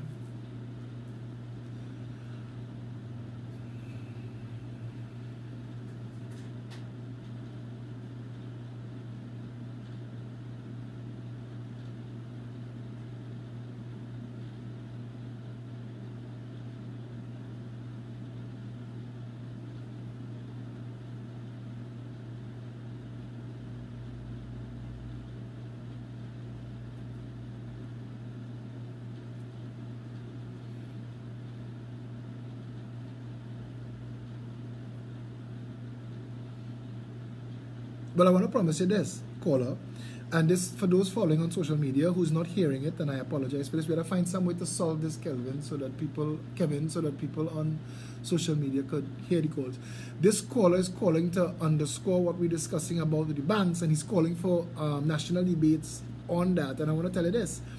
We are going to be putting more and more in the public space, and we're going to be putting the same way we've just put the CEOs and the Municipal Corporation Police Service on the spot with this illegal vending from Kiss Bacon Company. Central Bank Governor, the Financial Ombudsman, the Minister of Finance, all of these people have roles and responsibilities in society. And if they are now failing to do their jobs, we have to address that. So thanks a lot for your call and your support. And again, pass through now, 19 Stanmore Avenue, Saturday. Come in, let's chat some more. Take care, my friend. Yeah, good idea, you know. Debate, a national debate. We need debates. No, but we are launching a television show just now, and each episode will have 2 and 3 guests plus a hot seat, and we're going to be tearing these matters wide open. You know, this is not going to be something that we deal with. And I apologize to the people on social media. Until we come up with a way to get the callers, you're not going to be able to hear that. But I want to tell you this also. When I had that oxtail, I want to come back to this. We were inside here, and I told Robert and I told Kevin, I said, I called Sharon Sajudeen this morning. I said, Sharon, you ever thought about a curry oxtail? And she said, you want it? We'll do it, you know. I said, well, come back. She said, we're doing it today. Brother, oxtail is now on the menu. And then I find a way to link that to me. I want credit. It's like they know in the sushi movie, you don't know the Philly roll. I was the Philly. Right. I designed it. I want my credit. No, but listen. Some kind of royalties are roti a month. What you know? I pay for my roti. Not open the door to corruption. No, I don't. I pay for my roti, but I want my name on the signboard. I invent bus up shot and curry oxtail. Also, curry breadfruit and chana. You ever had that?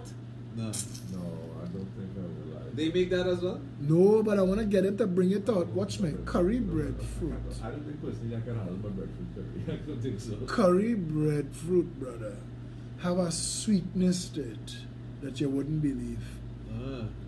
Seriously. It's a strange one. I will make. The Progressive Empowerment Party is going to do members who could cook event, and my contribution to that event is going to be eaten.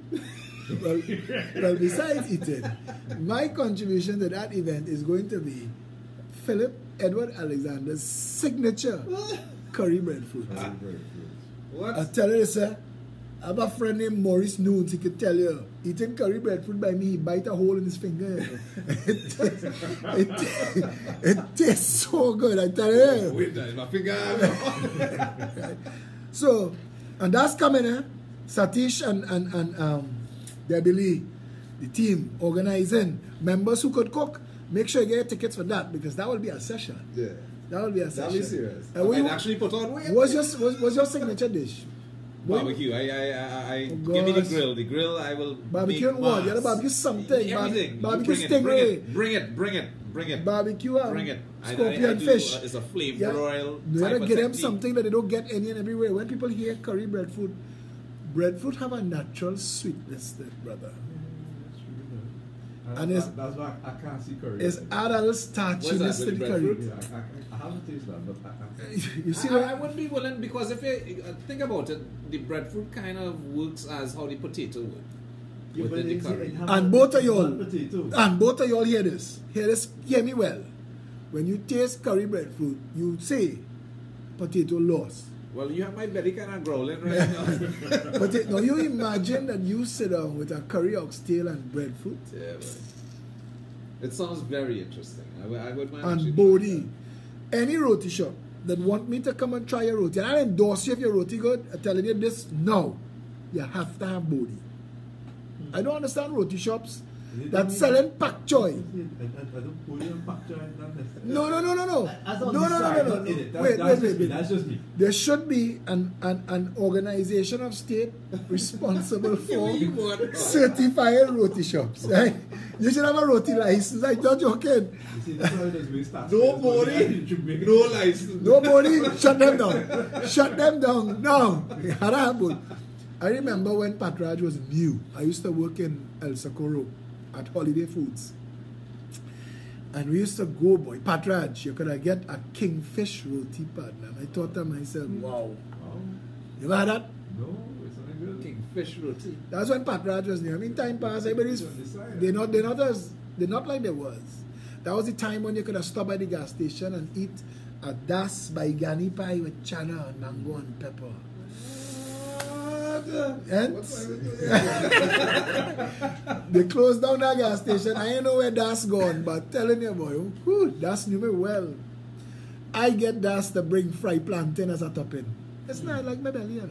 I tell people, if your food good, I giving you the endorsement because I want Trinidadians to express themselves. Yeah. Plantain is a national dish now. Plantain is a national dish. We don't have enough opportunities. I don't understand how when you buy shark and bake, you can't get fried plantain as a topping. Because it's sweet.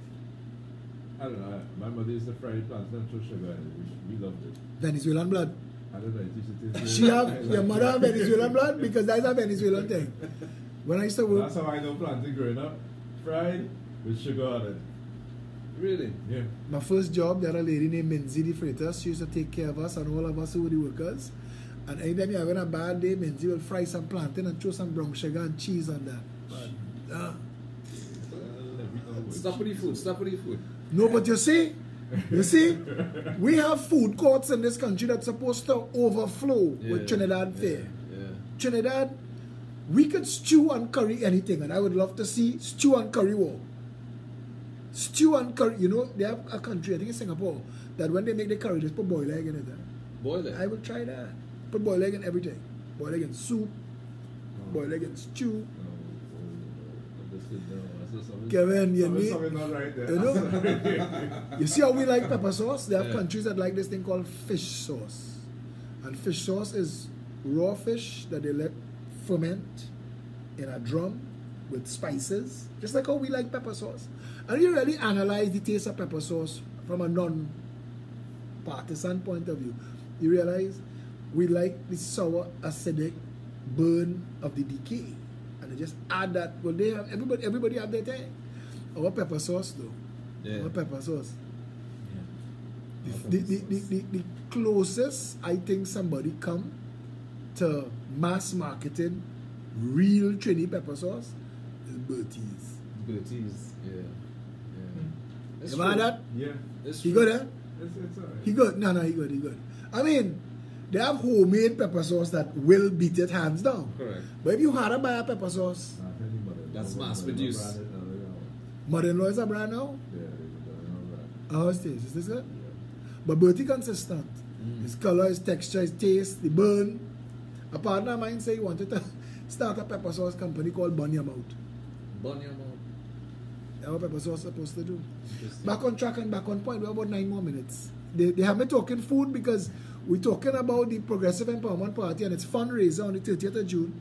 And no matter where I go, if I stand up on a corner, the head of finance, Satish Ramsaran, will send me a text reminding me to tell everybody that we have any fundraiser. Chicken curry. you had the lobster roti already, right? I had the lobster roti. So tell Win. me. No, come now, man. Win. Come It's now, man. nothing I've ever tasted before in my entire life. Do you eat oxtail? Yes, I do. I know Sharon Sajudin watching the show. She just sent me a message. Yes, I Sharon, do want eat you there? oxtail. We have to organize an oxtail line. I'll take you up there. Yeah. Look now. Yeah, we have to try this lobster. Yeah, No, the lobster win, bro. I was taking you and It's Robert. just win. kind of expensive. It is expensive, but listen, I actually... Why is oxtail so expensive in the grocery though? We're talking lobster. Oh, lobster expensive. Well, it's but that too. It's lobster, Look, I mean. but lobster, you know lobster. They used to throw lobster away. Really? 100 years ago, when the nets came in, Oh, nobody. Yeah. They used to throw lobster away. It took marketing and to promote this thing because people used to watch this ugly cockroach at the sea, like shrimp. Boy, I love a lobster. Yeah, all that food Yeah, look, right. supposed to look pretty before it comes. It's supposed to look pretty. And my eyes was totally open to be able to eat. Because it's from Philip, I hear you talking this lobster roti. And That lobster say, roti, but I put lobster roti on the map, but bro, they I went invented there it. just to see if this damn thing was true. You host, there are people who leave foreign countries that message me from my phone number and say, listen, we are coming. You know how much times when I go there, I see people from all over the world and they say, because of you, we here, you know. We in Trinidad when they was planning their vacation. When you go to Trinidad now, I try that lobster roti thing. The only thing I would say though, I would prefer the lobster roti in itself not to be wrapped, Well, but to be separate. Where have it like a box, like a bus up shot. Yeah. But don't have the bus up shot, have the dal puri roti. And what you gotta do is, if you like the nice, see, somebody a Trinidadian went abroad and invented a roti that when they wrap the roti, they put it in a bowl and then cover the roti with curry. And I said, that's my hero. Because that is something I would do. Listen now. It's like when you're eating Julie Mango, right? You sit down, you don't eat one Julie Mango. You eat a basin of Julie Mango. You take off your shirt. You have a towel. No, Kevin. Whether you put a bib or not, but you have a towel. You have a towel. Stand up over the sink. Now you sit down in the yard and you have a basin of mango. And you're eating mango till you come. In their arrival day, we had roti. And then the next day, Corpus Christi, my sister, daughter, did first communion, and her cousin, the two girls, did first communion. The whole family get together and more roti again. But brother, I swear, Corpus Christi Day, I ate till I almost damaged myself. I thought I was going to have to call the ambulance. You ever feel like maybe I should seek medical intervention because it really that bad. I love a roti, but I love a roti. Like I don't understand this concept of boneless chicken roti. What's that? If you're eating chicken, it had to have a bone. If you take out the bones, then it's boneless. Yeah, but I mean, some people just want to cut that roti down. Nah, you see that knife and fork kind of roti like that, I'm telling you, a proper wrap roti, chicken had to be bone. You had to eat that and you had to pull them bones out, it's like a treasure hunt. Yeah. If I said Philip need a wife. I think that's the next thing. Kevin was trying to do that, you know. Kevin had 5 years ago. Who wanted to marry the next member of parliament for the Democrats? Remember that? Which woman now they have? But you had a mad roti making skill. Boy, you just had to have mad. For real, eh? Imagine that, waking up with me every day, partner. You have no medication for that. A partner named Jamal Hossain tell me, he said, dal puri is not a roti. So when people give me a problem for calling roti skin, because Chinese call roti skin, because a wrap roti to us is a roti, so the skin is a roti skin. Right. So that's how language forms, you know. And this guy arguing with me online and telling me, sada, paratha, dal puri is not skin, it's roti. And then Jamal tell me, you know, I wish I had seen the argument earlier because I'll tell you, dal puri is not roti, dal puri is puri. And they have aloo puri and different things. And I didn't know that. So I learned that from that argument. And let me say, you see a dal puri? If you have enough curry and you open it and you let all the peas. Yeah. A lagly. Hey, that girl have a place open today. I don't think so. Sharon, you gotta open. I got it. You like peas in your roti? kind of Guyanese calling that? As I've said before, when I go to Barrage and I see that pieces, I'll ask the girl who's making the roti. Shake it out. Just shake it out first. Shake it out. And then watch me like I'm away, like I'm Yep. an alien or something. Why you don't just order a dosti roti? They don't have that. I said just shake it But out. they could make dosti for you. I don't like all that peas in it. You do a sada or a No, basab it's only shot. some places I can get plain, you know, you don't have to get, I don't like peas in it. It's just, that's just me. Yeah? Basab shot though. If you could make a good basab shot, Yeah. you're good. And basab shot is non-forgiving. You either make a good basab shot Or you can't. or you make Johnny Yeah. Bake. Yeah. I eat basab shot already and people ask me, what I think? I say, well, this needed cheese, not curry. This was bake. A good bake. A real basab shot, you must be able to read the newspaper through it. Yeah. When you take out a piece, you understand? It must be transparent, Fluffy is translucent. Yeah. Yeah? Nice. Bring the conversation to a close. On the 30th of June, the roti that we will be serving at 19 Stanmore Avenue at that fundraiser, bite your finger. We're going to be very judging these people very much on their roti and their career. No. Listen now. Yes, Roti yes, Cafe. I'm going to say, you know, Roti Cafe have to come real good. But they come good. They do. They're consistent. I tell you something. They do. I used to give Don's the kind of credit as give Roti Cafe, and then Don's service fall down, and then Don's the quality was today good, tomorrow's like they are two different cook, and if Shirley ain't come, you're in trouble. Now, Roti Cafe, I from personal experience, yes, definitely, I would endorse them. If I could give them a little thing that they could work on their basab shot a little more. I could get a little lighter and a little fluffier. Yeah. But the dal pari Oh, yeah. oh my God, Martians could invade Earth for that roti. Yeah. It's perfect. That's true. They win all the wins. That's true. And we're going to organize, and for all the members who could cook, message Satish, message Debbie Lee, because we're going to do peppers who could cook. And we could I launch. think that sounds like a good, nice little event there. That's a Tasting nice different event. hands and Yeah. having a competition, and we can see what we can come up Curry with as a bread prize. fruit.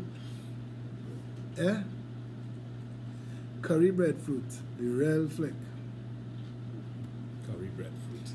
Well, I think that's it there. We wrap it up now in the last minute. This was the wake-up call. I'd like to thank Robert Amar and Sharon Amar and 104.7 for making this time available to us at the Progressive Empowerment Party. We look forward to this every Sunday. Kevin, who gets out of his bed at